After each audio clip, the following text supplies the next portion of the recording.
everybody, and welcome back to GeekStorm, episode 116. GeekStorm is brought to you by Geek Street, located in the heart of downtown Kokomo. Geek Street consists of several amazing stores that are individually owned by small business owners that have taken up place right here in Kokomo, including Comics Cubed, Kokomo's Toys and Collectibles, Goblin Games, and the newest addition to Geek Street, American Hi-Fi Dream something or other. Oh, that was beautiful. They sell vinyl and records. Today, I'm your host, Sean Hilton, owner of Comics Cubed. And to my left is my oldest friend in the entire world.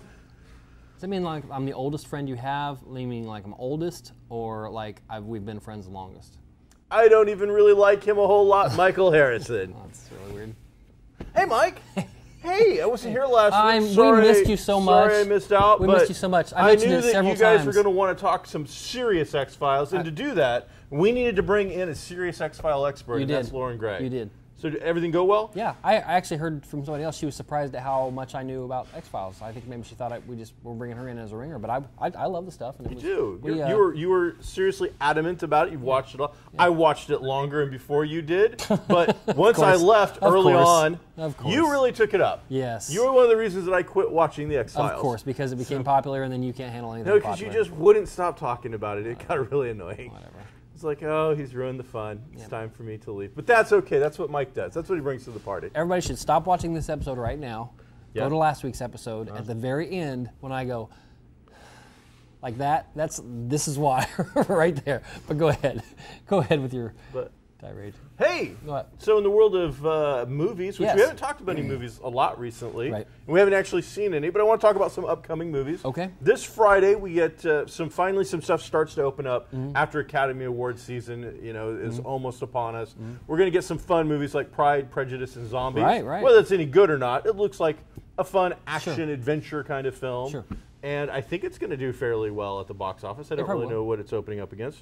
Right after that, I think next week we get Deadpool, opening just in time for Valentine's Day. Something to take your sweetheart to. Another action-adventure comedy with the rated R theme going on. It's a rom-com. I don't think that PG-13 petition so that there would be a cut for younger people to see if Deadpool ever got any traction. No.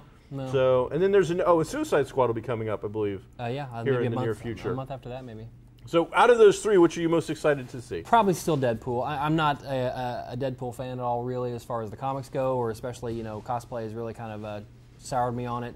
But love everything that they've done with the trailers. We've only seen, they haven't showed us too much. It seems like they showed us a lot because we see a lot of stuff all the time. You see a lot of Deadpool. Right. But it's always him doing... You really only have seen like two really big scenes, and they've just picked and choose out of those scenes. And so, if I put all those together, I get, maybe that whole scene. But so far, it's been pretty great. And I saw a couple of the jokes that they didn't put in that they didn't. I saw the PSA. I saw the Australia Day. The Australia Day one where he comes out and calls out Hugh Jackman. Yeah, that was funny. And Hugh Jackman had so they've been doing these fake PSAs, but they're real PSAs. Sure, why not? So it's a strange thing. They're doing parody PSAs, I guess, about real things. Right, smooth criminals. So it turns out that Australia Day is like a real thing. Which is hard to believe. It's like Thanksgiving, I would imagine, here in the United States. We think it's like one of the biggest holidays ever. Okay. You leave the United States and everybody's like, it's Thursday. Right. So Australia Day, and so Deadpool's like, hey, I love it. Hugh Jackman, you were great. It's one of the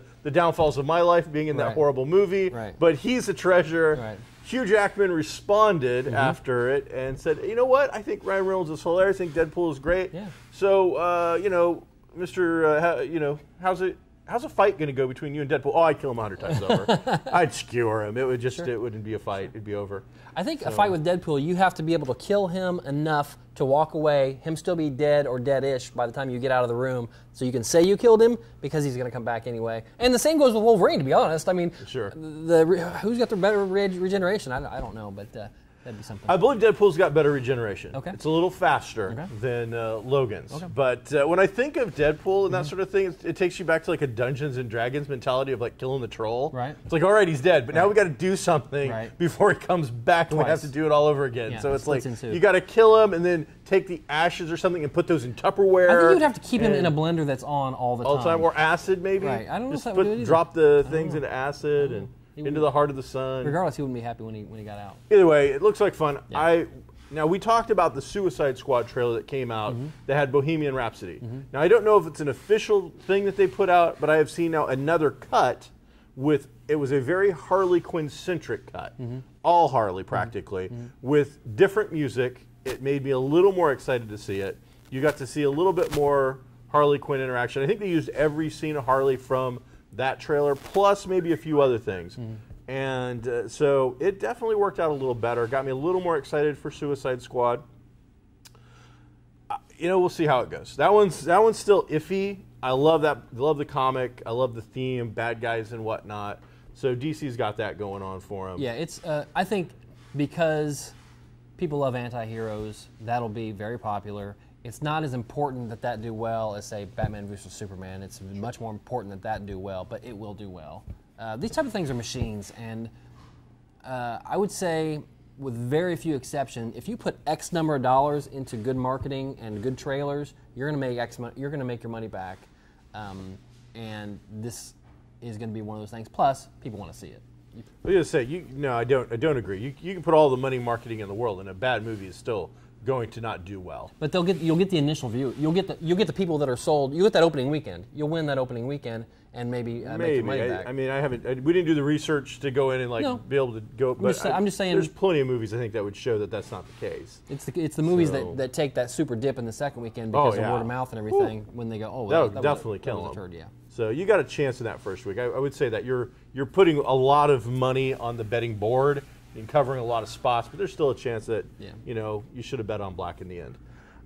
So out of that, they did that special for DC Legends, the TV show that Kevin Smith hosted with some other DC execs, including Jeff Johns. As a gift for doing that, they presented Kevin Smith with the Harley Quinn bat from the movie. Now, they didn't go into specifics because I'm like, whoa, the bat? There's only one bat?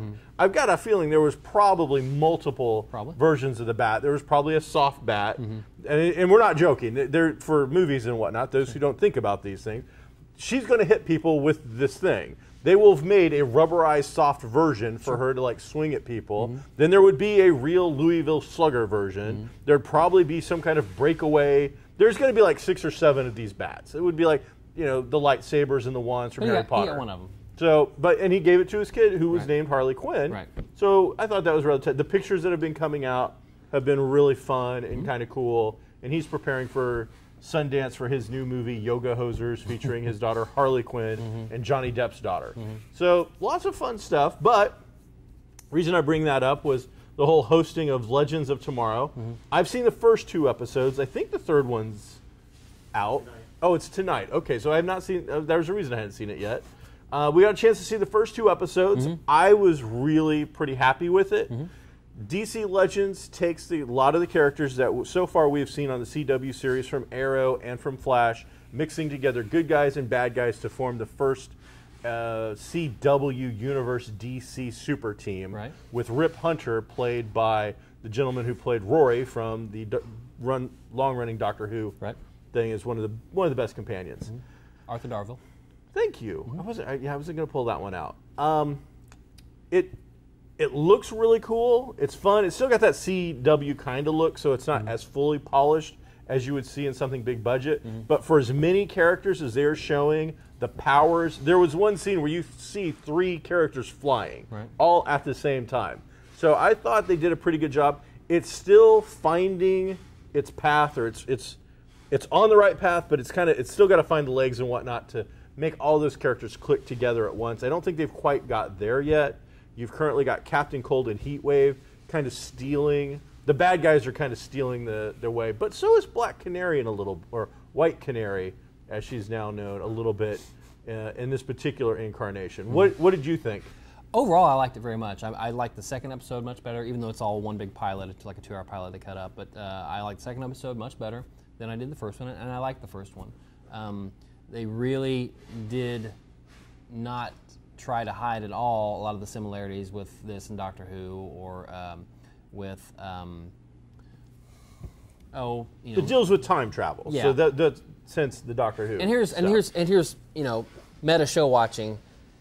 DC or these two shows, especially Flash and this show, I've really got to watch what they're doing with so much time travel, because you do confuse viewers. Okay, you do, like, they went over the rules of this show's rules of time travel in these shows. Okay, but I'm not altogether clear on them, on what, okay, this guy came back from here, so that's why we're seeing him now, and he died, but we can't go back and save him because that'll mess with the timeline, but so you can't save anybody that's on the show today, but we're gonna go back and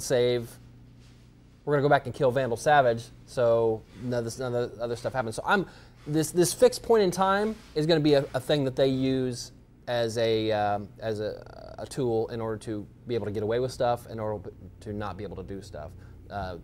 Me dropping this box on the floor, that's a fixed point in time. We can't mess with that because it's going to have bigger repercussions, that type of thing. Overall, I liked it a lot. I could have done. I know White Canary is a character in the thing. I thought the delivery of when Black Canary said, "You should be White Canary," you stay in the light, no mask. That thought was a little cheesy. Why not just be Canary? She was Canary before. She could have just stayed Canary, regardless. I'm really picking here. Wentworth Miller is fantastic. He's good. He's my favorite part of the show. But I also like Dominique. He's overacting so much, and I get that. But here's the thing on that. Okay, go back to, in the second episode, they had the big conflagration with all the heroes are at that auction. They all get in a big fight. Okay, in the couple times that they go to the two of them fighting back to back, shooting their guns. Okay, I saw it many times. Flames come from his gun and hit this guy, and he falls down. But there's no fire. Okay, so gotcha. what is getting him? It's not actual fire. It doesn't seem to me. Maybe it's something that.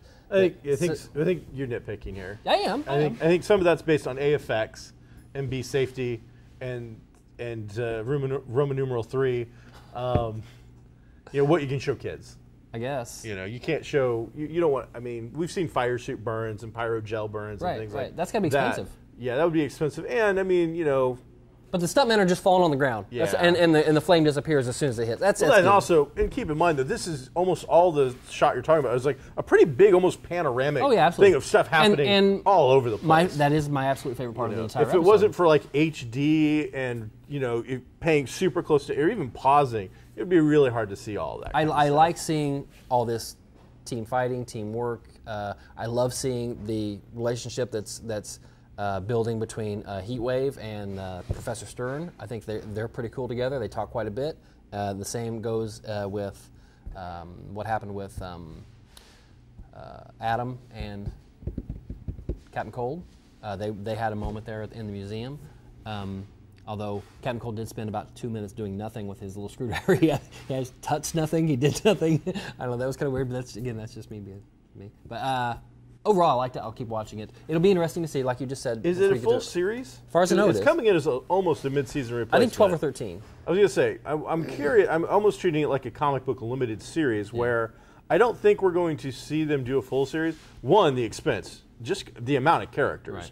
Then you throw in all those effects. Yeah. And that's before we even get to a bad guy or anything of that nature. This is gonna tally up. Well, one of the things that's being thrown around out there is that it might just be a one season show because it's so expensive.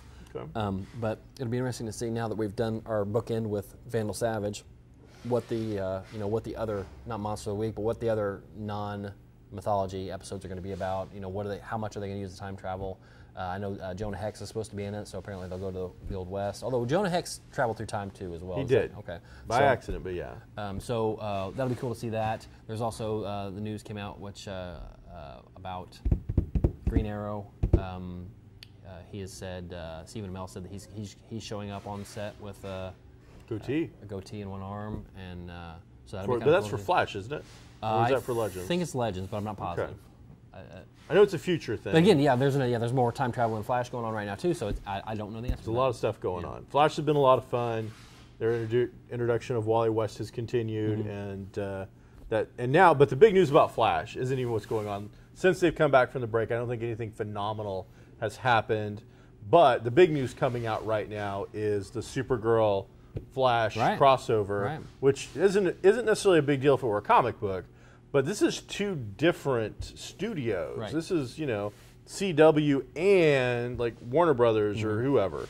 So that's kind of interesting. It would not have happened if it hadn't been Greg Berlanti that does both the shows. They were both his shows, even though they're on separate networks. And the CW is CBS and Warner Brothers, and so there's that marriage there. But they're still two separate entities. But let me tell you something: if they can make this CBS and CW crossover, why is it going to be difficult at all to put the Marvel Netflix guys together in the Marvel movies? You know what I mean? They're owned by the same company. Is that a discussion that's a problem right now?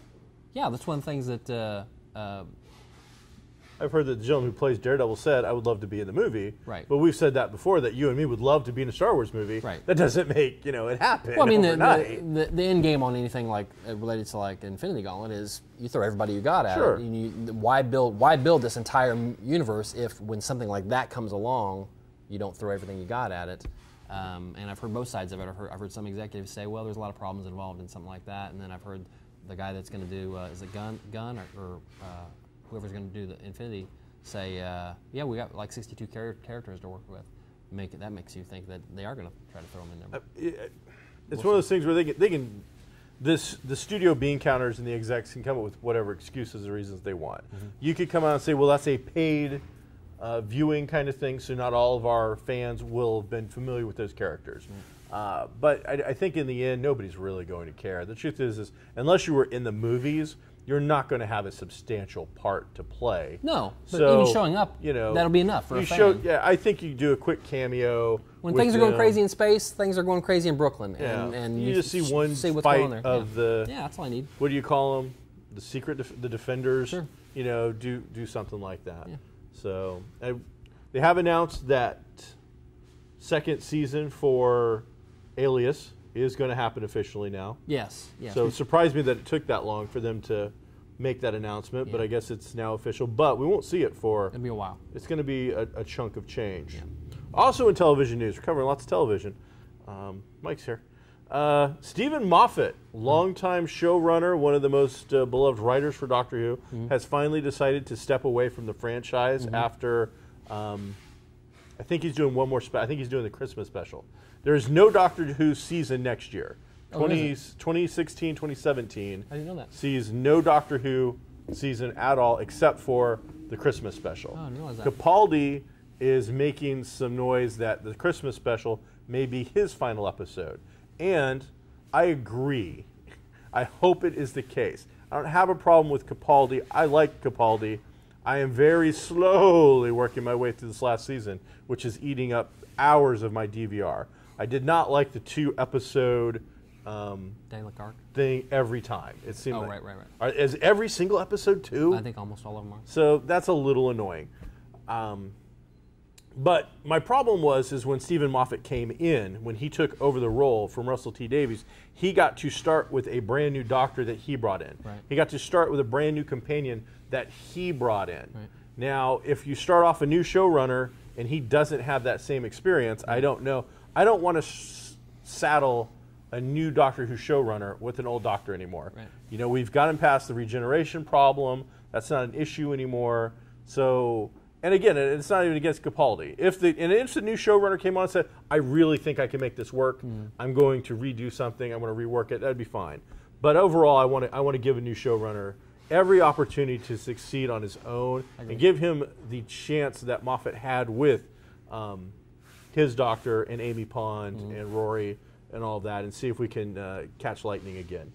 I agree. So I agree. I hope he does step down. I like him also, but I hope he does step down.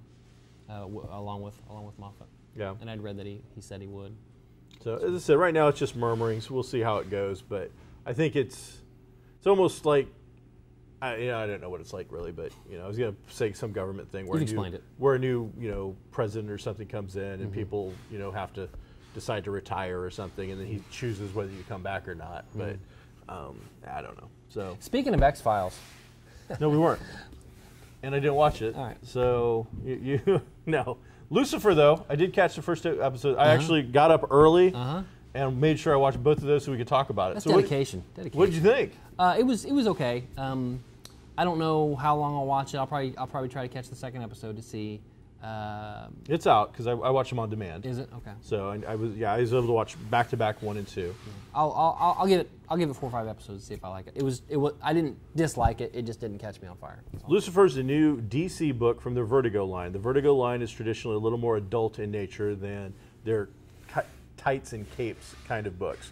And in this, the idea is Lucifer that you know from the mythology leaves hell, goes on vacation, comes to Los Angeles and opens a nightclub while he's on vacation, and then becomes involved in stuff. Now, the TV show has now made that basically into a police procedural with him being the wacky sidekick, except he's got their version of the devil, of course, is British, because what is it about the British accent and, I don't know.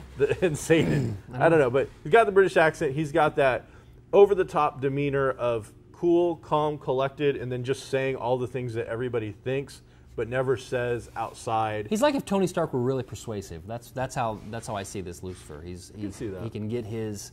He's super charismatic, plus whatever actual attraction powers he has, where people want to tell him things and do things. His power is people want to open up and share things that they would never want to share, and he doesn't necessarily compel them to. No, he can ask them over and over and over again, and eventually that might break them down. It seems like if they're in his sphere of influence, that's when it happens. But it's okay. We'll see. We'll see. I'm not a big fan of the police procedural where you add in crazy X element, whether it's the Mentalist or even Sherlock or any of these elements where we're just taking a cop murder show and then we add in some quirky little extra thing somewhere to change it up. It just Bones, Nathan Fillion show, same exact kind of thing. But he is a very interesting character. However, and it is all based on that character being that over the top. Says what he wants, does what he wants, charming. He is the devil, and they bring in the mythology of heaven and hell and the angels and whatnot in the first 2 episodes. But that kind of character, that flippant, say what you will, devil may care kind of character, only goes so far. Right. He's very interesting until the day you flip the switch and he's dull. They will have to make good shows in order to retain viewers, and that's the truth. Anything the premise got me here. Sure. And okay, you've got me a little sold on the character, but if you take the premise out and you take out that particular character and that particular actor's work, it's just like so many other shows. Procedural. So you still have to make good shows in between. By the second episode, they do have him changing a little bit. They're showing that he is figuring out that being here on Earth is starting to have influence on him. Right. Now, the Millions Moms, the real organization known as like Million Moms or whatever they are, which is really a couple 100,000 46 of them angry housewives, threatened to boycott No. Olive Garden. No. Because Olive Garden had placed advertising on a show called Lucifer, which is about, Satan. Right. And this upset them greatly. Right. Now, the 46,000 upset, angry moms of the world, most of which who did not watch the show but got the newsletter and said, oh, I have to be upset about this, we're going to boycott Olive Garden for advertising. Right. Why aren't you boycotting Olive Garden for serving crappy, reheated GFS-style food?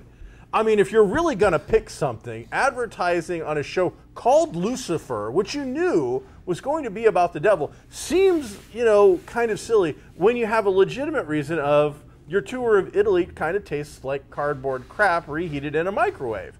Now, I'm not saying that they go to GFS and buy the food and reheat it. I'm not saying that. No. I'm saying it tastes like that when I eat it. My taste buds, my palate, believes it tastes like trash. So, yeah. I'll finish your analogy by saying, I don't like Olive Garden. I don't go to Olive Garden. You don't like this show?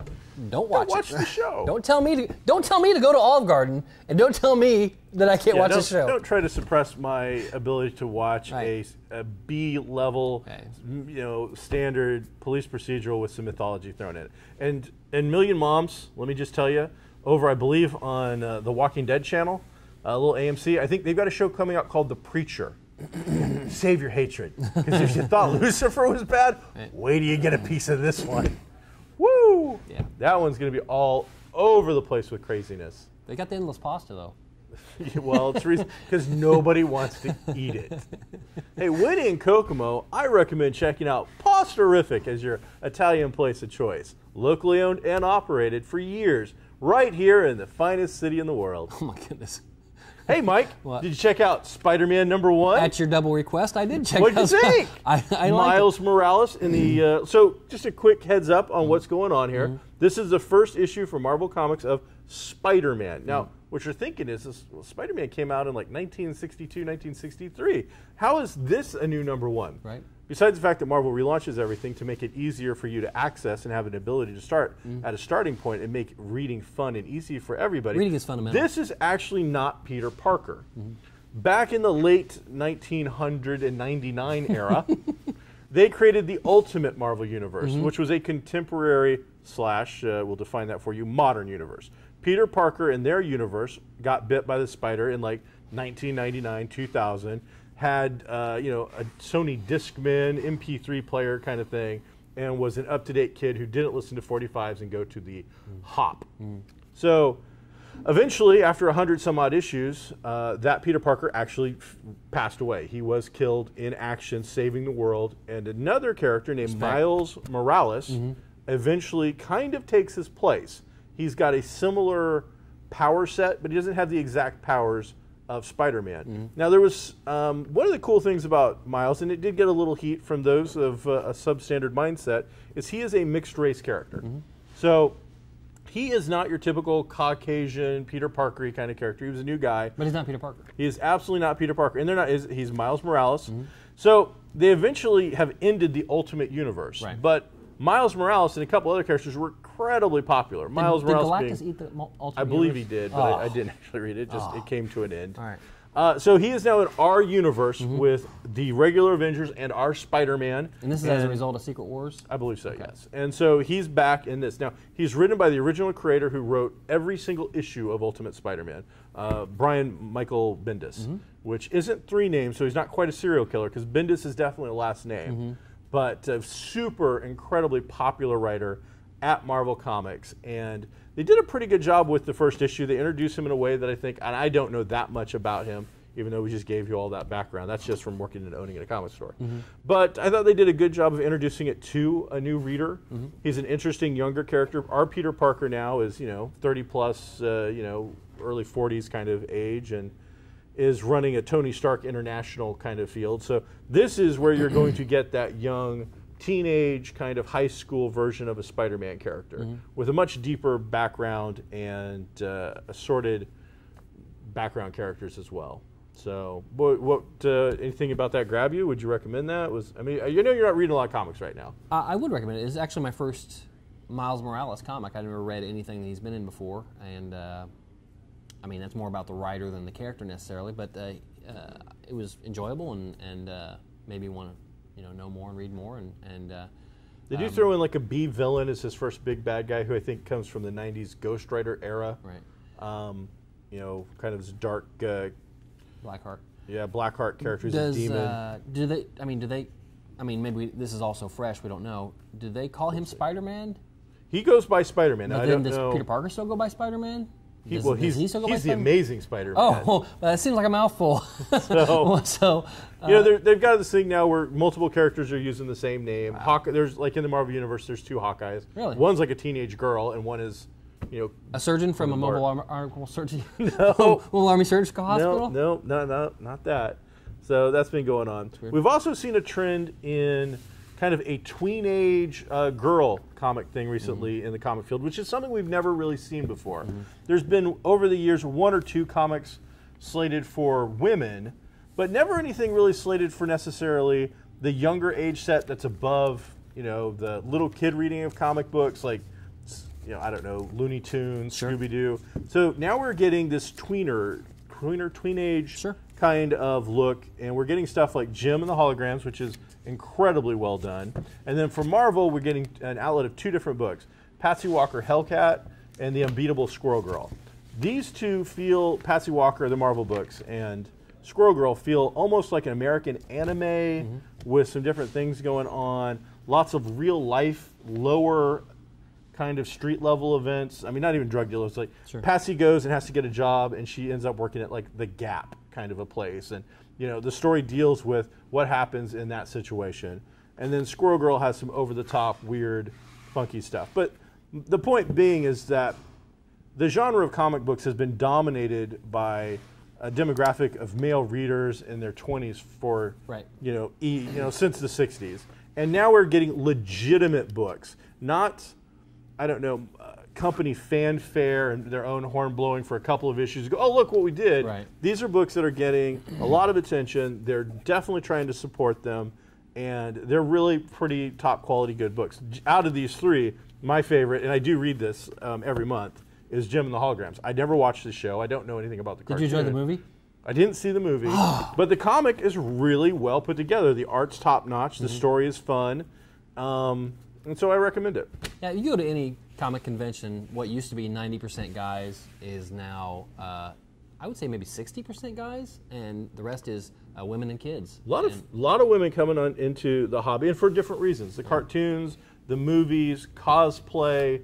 It's not just the comics that got them interested in the hobby. So really exciting times, and I'm glad to see things moving along with it. Cool. So next week, we've got the Super Bowl coming up this Sunday. Great. Big sports ball thing. Super. Where we won't talk about the Super Bowl at all, but I'm sure we will talk about the ads. We'll probably talk... Ryan Reynolds has some stuff coming up in that. There's supposed to be two different Batman vs. Superman trailers in it, one per half. And then they're getting in, who would win, Batman or Superman. They're making their own, super ad or something where it's who you pick who, and I think Batman's coming out on top on that one. According to Madden, whatever the newest one is, the video game. Sure. 214. The Panthers win the Super Bowl by a slim margin. Do they? They do every year. They do a computer versus computer on one of the next-gen consoles. Yeah. This year they played it out on an Xbox One. And sports ball was won by Carolina. To add on to your incredibly scientific data, I will add on more scientific data that here it comes. The strap yourselves in, folks. The Chicken Whoever Growers Association say that the city that ends up eating the most chicken wings is the city that wins the Super Bowl, and they say it will be the Panthers also. So that's science. You can't argue with science. A lot of now, as being Indianapolis, we're still rooting. I'm still rooting for the Broncos. Go Colts. Sure. So that's it for GeekStorm this week. Remember, come down and check out the heart of downtown Kokomo and take a walk down Geek Street, where you can see comics and records and toys and games, as well as a couple of great places to take the family to eat. Local watering holes, better than Cheers. Come on down. People come from miles around. Come from Missouri. Miles from Missouri, they come. Miles around. What's this kid's name? Do you remember his name? This kid came from Missouri because he saw this show, to come to this store, and to come to Geek Street, go down to the comic shop because it's so awesome. Missouri. That's a good parent right there, too. He wins. Thanks, everybody. I'm Sean Hilton. This is Michael Harrison. He's the dean to my Jerry. Be groovy. I would say that's accurate. You are the fool.